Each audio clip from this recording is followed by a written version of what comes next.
Hello and welcome back to the SML podcast. My name is Field General 007. I am the owner of the Madden League SML New England Patriots. I'm sitting here with Primetime 000, the commissioner, co-commissioner with myself of the Madden League. Prime, how many championships do you have?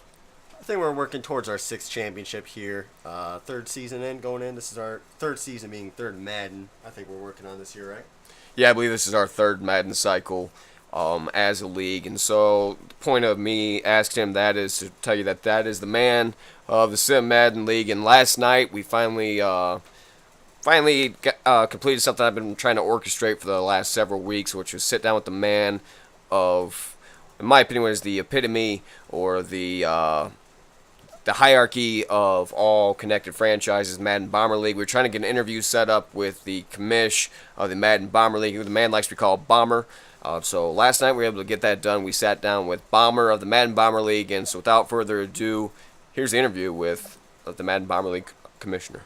First of all, I just kind of want to introduce you to the commissioner of the Madden Bomber League, which, you know, in my opinion, Daddy Leagues and League Crawler, anyone that knows anything about online CFMs, you're the number one rated online Madden franchise or Madden League. How did you get that done? Oh man, wow. It all started about 4 years ago, and I appreciate you saying that. Actually, a lot of like hard work. You know, we wanted to do something different that wasn't being done, and we really wanted to just build a community first that was interested in playing a style and a style of play essentially that promotes longevity. We made a lot of rules about trading to keep trades down because a lot of leagues, a lot of trades happen, which, to each his own. We have nothing against that. That's just the way we did it. And it started creating the thing where, like, let's play August to August because at that point, you've got your guys, you got your core, and you're really building something here through the draft and free agency. And it just turned into kind of like what it is now. We just said, let's do a podcast. Let's do this. Let's do Twitter handles. Let's do this and that. And there were a couple leagues kind of doing something similar, but we wanted to take it kind of to the next level and kind of make it a consistent daily thing that ran, August to August throughout the whole Madden season, and it kind of just evolved into this. Yeah, man. I like to say once again, like he said, you guys are definitely the standard, the number one top dog. So a lot of the stuff, I think, what's your slogan? Often, often replicated, never. Often imitated, never duplicated. Yeah, I like we have that. a bunch of slogans. Yeah. So I mean, yeah, definitely. So that's kind of what we've been, we started up, 3 years ago, 2 years ago? Probably 2.5 years ago. 2.5 years ago. And that's the biggest thing was just getting guys, dedicated to the league. And then, as you go, you kind of get more guys. Obviously, we're not near the level you guys are, but we're on PlayStation as well. Yeah. And so for you, what would be the, for the little guys, who are on their feet, but to get to that next level, what's the biggest tip of advice you could give them to kind of get to that next level? Yeah, well, I mean, in my personal experience, you got to get guys to buy in, and how many guys really buy in your league right now is something you have to really, think about and say, how many guys are really buying in? Where's our turnover in our league coming from? Is it coming from the guys at the bottom who aren't winning? Is it coming from guys who don't like the rules, or what is the factor of where the turnover is coming from? And once you kind of realize that, you kind of like start slowing it down. You kind of like, putting a little tourniquet on the bleeding, essentially. That's kind of like not allowing you to get to that next step. But you just really have to get guys to buy in. And what I did, I was doing it, majority of it myself, originally at the very, very beginning. Very beginning. Now, we have probably 20-something guys that work, and it's really amazing. But at first, I was just trying to lace them and say, if we do this and put forth the effort here, here's what it could look like. People say, man, I like that. I like what he's doing. Let me see if I can help out. Let me see if I can help out. Let me do this. And then my co-commish Lip, he's phenomenal, man. Actually, we probably wouldn't be here if it wasn't for him. I lean on him so much. So you get guys like y'all, y'all are brothers, so y'all can kind of lean on each other for certain things. I didn't have that at first, So, you find that other person, and then you slowly start growing it from, the real hardcore guys in the SML and start growing it out. And then next thing you know, you have 15 or 20 guys looking to contribute. And how many of them, then you start asking, well, how many of them are daily contributors? How many of them are, part-time contributors? And you want to get, the daily contributors up. And that's just kind of how it works. It kind of starts working for you once the product starts improving. So what would you say when you were first starting out, what the biggest obstacle was, when you're trying to get to that next level? Oh, man. Trying to think back. It's the same as y'all. We're the same. it's the same thing. You know, it's the same Right. game with the same kind of people, the same kind of community. So it's not like I feel like we did get kind of lucky with the people that we got inside in our community, but you know, that is just, you know, it's kind of luck of the draw, right? So Right. I would say the biggest thing would probably be getting people to buy into the way you want your league to play. So you have a gameplay umbrella, and we allowed many different styles of gameplay, right? But it all Right. fits under this umbrella that we call sim, which is all subjective to the league, right? Which is how it Right. should be. Every league has their own definition. Now, how many people in your league are constantly fighting playing under that umbrella? Once you can get those people to kind of buy in, it just becomes people saying, yeah, I made a mistake, I'm wrong. And then when they get, you know, in any kind of trouble or you have to suspend them or something, their ego's gone, you know, because they're putting the league ahead of themselves. So that was probably the hardest thing for us, was getting people to buy into the rules and the vision that we had for the league. And I'm sure that's with a lot of leagues, you know, they're constantly debating that. Should we change the sliders and stuff? See, we don't change no sliders, right? We play Right. 6-minute quarters, no Excel. We don't change them. And it isn't because the game, we shouldn't. Because there are things you go, oh man, we should, you know, this should be. But the thing is, if I play a certain way and I'm the head of the snake here, right? And I'm sitting here telling people we should change this that way, it might look out a perspective from the back end. You know, he's changing this to benefit his play, right? And you know, if it was 4 or 5 people, we probably would change them. But since it's 32, so many Right. different gameplays under that umbrella, you have to kind of create structure, and you have to create integrity within the admin team to really kind of get the guys to buy in. So buying in is probably that's probably the biggest obstacle you have. How do we get guys to buy in, and how many do we have bought in right now, and how can we improve that number? No, it makes that actually makes a lot of sense and pretty well spoken there. Do you play on I don't know, I haven't read through your rule. Do you play on all pro or is all Madden? It's all No, Madden. it's all Madden. Yeah. Okay. And you do see a big difference in just the all Madden, because we do all pro and we do just adjusted sliders. And we try to take a look at, you know, Operation Sports, see what the guys on there are doing, because there's some real knowledgeable guys on there. Yeah, definitely. And then we kind of tweak it a little bit based off the reception in our league, you know, and that's just kind of a style that we've kind of adapted to over time. And I don't know, I was just kind of giving you a backstory on kind of what we do. Yeah, So everybody's different. Right. And I mean, all those kinds of, you know, changes that y'all make for your community is not my community. Right, You know? absolutely. Everybody's different. It's like different worlds. Right. You know, how we could support each other is doing things like this, talking to each other and just saying, hey, man, you know, y'all might feel this way about the game. We might feel this way. And it's okay. You know, Right. It's okay. At the end of the day, you're trying to have 32 people in your league. We're trying to have 32 people in the MBL. So there's really, we have a lot of things in common rather than trying to pick out things that we're different at. And, you know, everybody's different. You could have just as much fun playing that way as someone in MBL could say they're having playing our style. And, Right, and that's what it's all exactly. about. As long as you achieve that level and it's fun for you, then it's a win-win. I guess I have a couple things to add.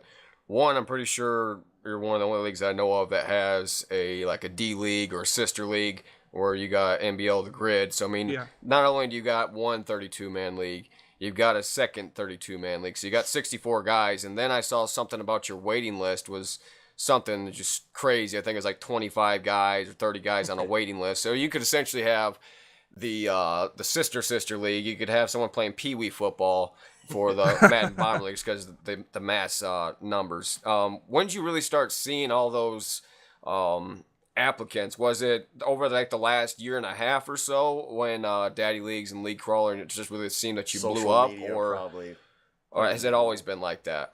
No, it's probably, man. So we started the grid because essentially the primary reason for any development league, in my eyes, in my opinion, I'll preface it with that, would be to create a filter for your league. So you get to know the person, you know, the player, you get to know how he reacts in situations when he loses, right? Because that's a big Right. thing, how someone acts after they lose a game. Right. How do they react after they lose 2 in a row or 3 in a row? Do they disappear? Do they stay around? Right. Do they talk more when, you know, those are the kind of things we don't like. You know, we want consistency throughout the whole thing. We always say it's not about winning. It's about winning, obviously. Right. But it's not about if I win, I'm around. If I lose, I'm out of town, right? Right. So Right.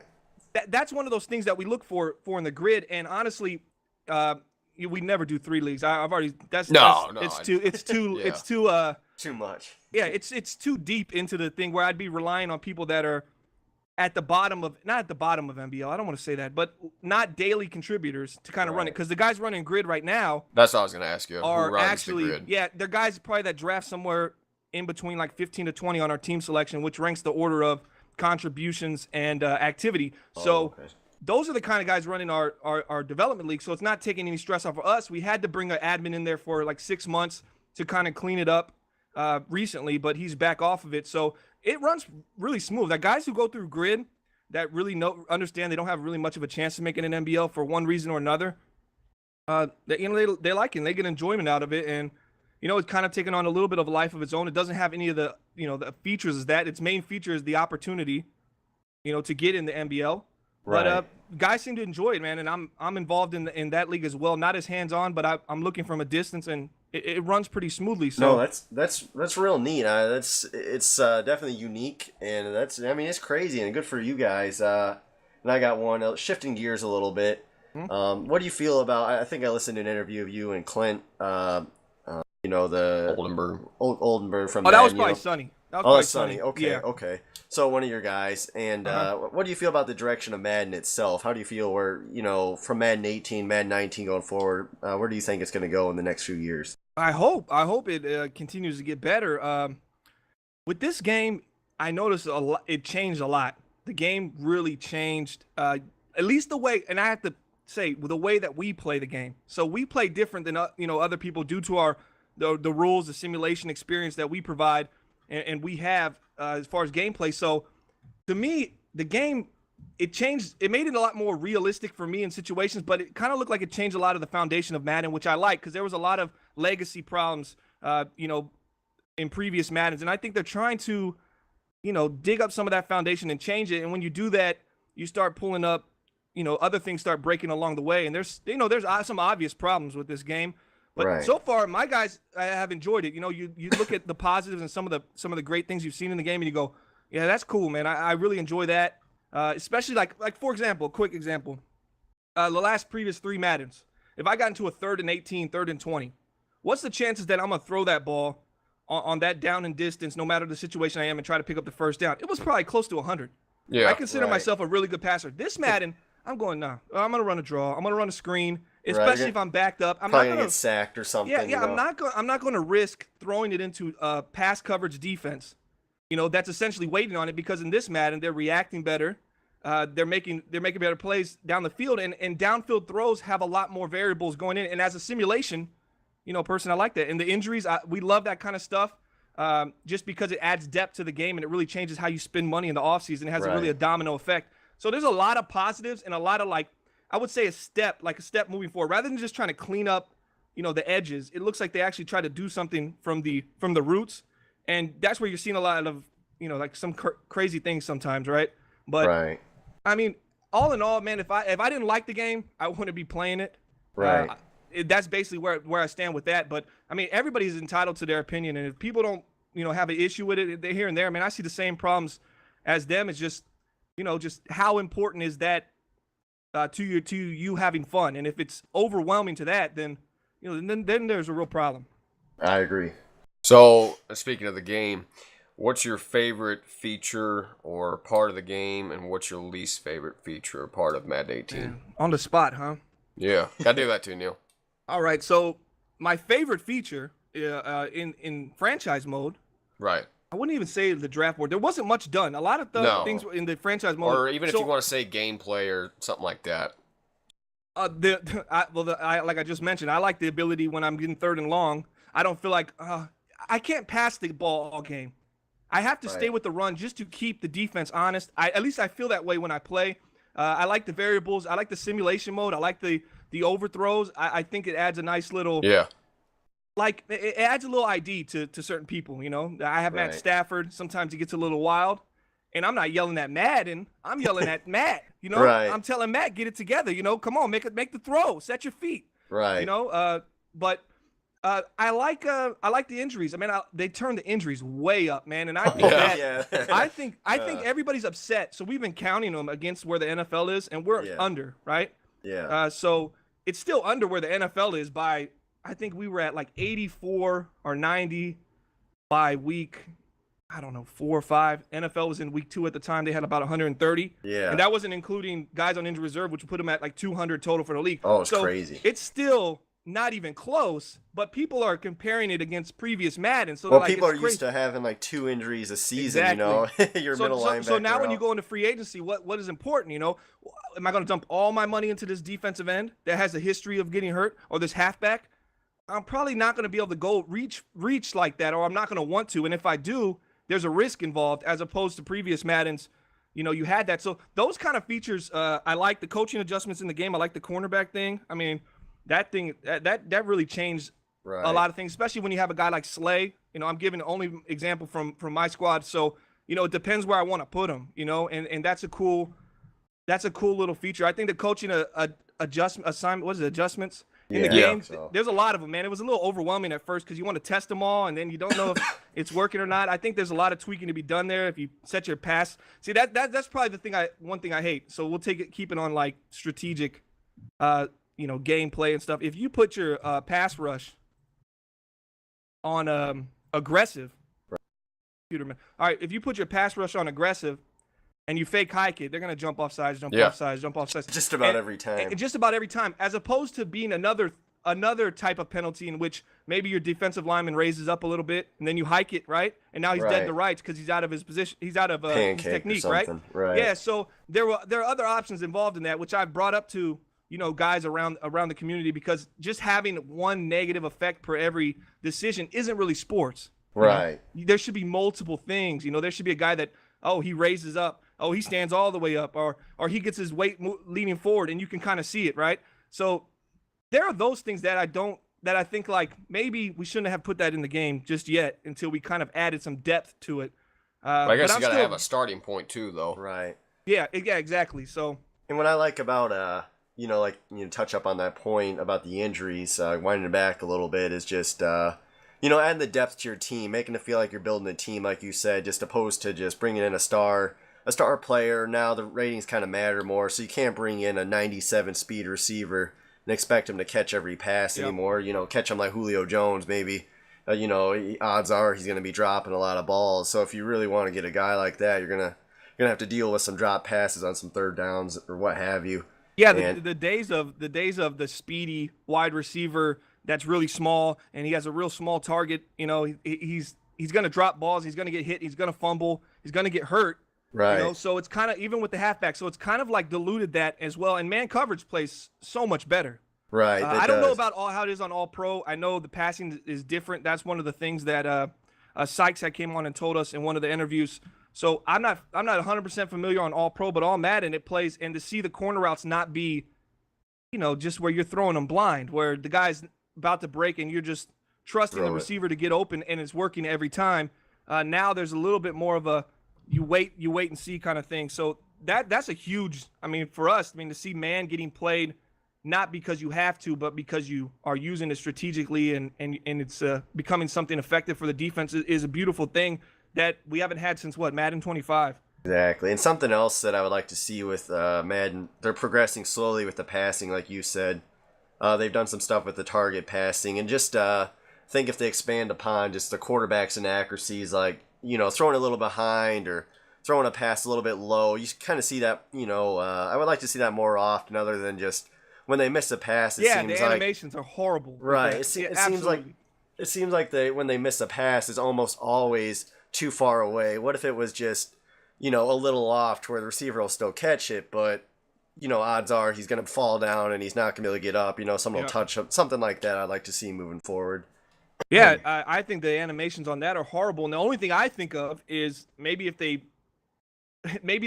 doing that to compensate for if it's not a throw, like if it's a bad pass, if the dice roll or whatever says that pass is off, if it doesn't go that far off, maybe somebody around the defense or on the offense makes a play on that ball. Right. And they were getting that kind of thing. So every off throw ended up being a pick, or it just became a catch where he jumped, you know? So I don't know, because it makes no sense. When I have a guy on a drag, I throw the ball, and it goes 10 yards to the dirt. No, it goes about 10 yards to the left, but only 2 yards down the field on a 5-yard pass. It really is weird, to say the least. And it's just, honestly, that's just a horrible animation look. and nobody likes to see that. So I can't imagine that they saw that and were like, "Wow, that's fine." Just I feel like there has to be something behind that because it's really bad look. I guess I had a few questions based on this interview.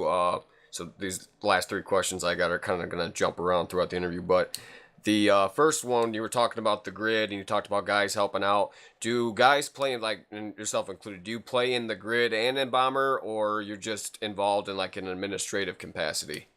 In the grid, I'm not involved in the administrative at all as far as day-to-day operations in there, but when people are getting called up and stuff's going on like that, I'll get asked, hey, this is our top 5 list because we have a prospect list in there, Yeah. top 5, and that's the order in which if we needed a person, we draw from that. So he'll go, I'll have Stars, a commissioner right now. He'll message me and say, hey, this is my top 5. I'll say, yo, it looks good. Pretty much that's how that works. I'm not really, I really don't handle the day-to-day. I kind of let them run it under the umbrella of the rule set and what's expected, but I let them be their own, commissioner, and I don't play in it. No. Do any of the guys that are in the grid play in Bomber or no? Yeah, we probably have an MBL presence. We like to keep it about 30%. It might be a little bit lower right now. I don't know if we even have 10 teams in there that are MBL. Maybe we have 7, 8, 6, 7, 8. We usually kind of like to keep just a little, about 30% of MBL in there. So it'll be the admins are all MBL players. They're not admins in the MBL, but yeah, so they'll be in there, and then a couple more just to kind of give us a presence, because a lot of times people ask questions. Why is this way? And you need people to answer that so they understand. And honestly, the position we're at, we have to do a lot less explaining now than we did 2 or 3 years ago. We'd have guys join and go, "Oh, I can't do this. All right, I'm out." Yeah. You don't really see that no more. People really kind of are familiar with the league and how it's ran, and they want to be a part of it, and they're going to put their personal or their feelings and their disagreements or just kind of put them to the side to be a part of something bigger than themselves. And that just reminded me of another question I had. How do you handle bad owners or guys that, let's say that you got to, I don't know what your gameplay rules are of that nature, but obviously I'm pretty sure almost all sim leagues have 4th down rules. So let's say that you're playing a guy and it's 4th and 6 from, his 30 and he goes for it. What do you do in that situation? Is it a 3 strikes, you're out policy, or it depends on the offense and, you immediately boot him, or how does that go? That's a good question. Right now, if you did that, you'd be suspended for the next game. So you just get a loss, automatic loss doing that. So that that kind of ends that as far as if someone continuously did that. We haven't had that happen. Okay. Honestly, we don't have people really breaking the rules. People will have rules that they break is deeper than just the common. Like the cut and dry. It's the ones that are about distribution of wide receiver stats. We have one of our distribution is wide receiver 1. Whoever's your number 1 wide receiver, he can't have more yards than wide receiver 2 and plus wide receiver 3 plus 100. So he's got his productivity can't be more than the 2 underneath him plus 100 yards, which kind of gives people a grace period. So if you got Julio Jones with 1,100 yards, your next guy has 600 and the other guy has 400, that's 1,000, but you get the plus 100. So that's the breaking point for that. That will kind of sneak up on people. And then we have a yards per reception rule. We don't allow people over 16.5 after you take rack out, which is still high, but it is a video game. So 16.5 is the highest we allow. And people will sometimes, if you got a guy, previous Maddens more or less, running the seam, the seam, and they're constantly getting those 15 yards in the air, they could run into problems there. And we just handle it, usually player suspension, owner suspension, stuff like that. But nobody's suspended when they play an admin, no players or owners. So that's another way how we enforce it. It doesn't benefit any of the admins ever in that situation. Okay, I had 2 other questions for you. One is in regards to your success, your personal success within the league. I've seen you post things. I believe you've won I follow a little bit, I'm not going to lie, fanboy a little bit. How many championships have you won in the MBL? Oh, that's a great question. 5. I've got 5. And the guy that's got second is actually my co-commish Lip with 3. So I think that kind of is a testament to the integrity of our league because it's probably hard to have the amount of success that me and him have had within the league, and still have people ready to go to bat for you and ready to, put the league above, because a lot Right. of times you look at that from afar and it could Yeah, it look, looks like you're fudging yeah, it or looks like, something. man, what are these guys doing? What are they changing? What are they doing to benefit Right. themselves? And honestly, we play the game a lot. Yeah. Right. And honestly, anybody that's played us, my game's up there on the MBL network. You can see when the Lions play and watch. I mean, I take losses, Right. I and saw you're 8-4 right now. yeah. I told you I'm adjusting to this game, especially, the passing part. I was so pass heavy that now I have to kind of, and the Lions can't run in real life. So I mean, it's as real as it can get, I guess. So Right. I'm just trying to figure the game out as well. But yeah, the success that I've had is probably more of a testament to how the people feel about the league as far as integrity. Because from the outside looking in, I mean, even I would look and go, what? Why are people playing in this, man? This seems like it's all about, that guy winning or this guy winning, the guys at the top of the food chain, essentially. But honestly, if it was, we wouldn't be where we are today. Right. Yeah, it's true. Yeah, eventually, if it was about that, you guys, any league, not particularly you guys, but the league will fall because you have bad intentions. So Exactly. I guess the last question I had is not necessarily related to the game itself or gameplay, but like I said, I've been following your league for a little while now. I remember seeing, I believe it was last year, you guys were out, and at least some of your guys were out on EA Play. Yeah. What is your favorite event or, I don't know, personal conversation you've had with that the Madden Bomber League has given you an opportunity, or the opportunities what's your favorite opportunity that's been presented to you due to the Madden Bomber League? Oh man, you mean like in reference to like EA or? Yeah, like We or actually don't EA have or any. just in We don't have general. any real. We have no. We're not under an NDA. We don't have any. We haven't received anything from EA or anything like that. Actually, Oh, they didn't. You weren't invited out to that? No. I didn't go, but the guys who went was my network director, another guy on Isolated, and Project Fat, who's in the grid right now. So, no, we pay our own way. That's probably a common misconception to believe, and I can see where people might think that. But yeah, I mean, outside of the fact that we get followed on Twitter and we have conversations with them Right. about the game and stuff, like, just like, hey, this is the same thing everybody else does. Hey, look at this or that. Hey, John, did you know this was there? And I mean, that's pretty much it. We're not under NDA. We're not a game changer. We don't have any access to anything early. We don't get the game for free.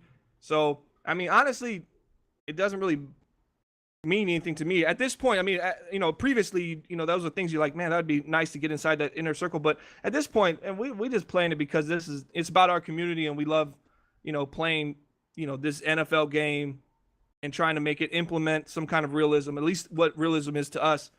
So yeah, but we don't get nothing really for free as far as that goes. No, I didn't mean in terms of free. I just meant, like what kind of experiences that were presented to you. But I guess that's not the case because that's just the way that I mean, had. we've got some developers come onto our network and do some interviews. That's cool, man. No, that is Because cool. we get to ask, and that's why I mean, I was speaking to the Dynasty about this, that developing those relationships and being able to get those guys to come on. It's cool because every league has a different, they probably all have a unique question or something they would like to ask, and being able to get those answered and being able to get that information is kind of cool if you're willing to receive it, Right.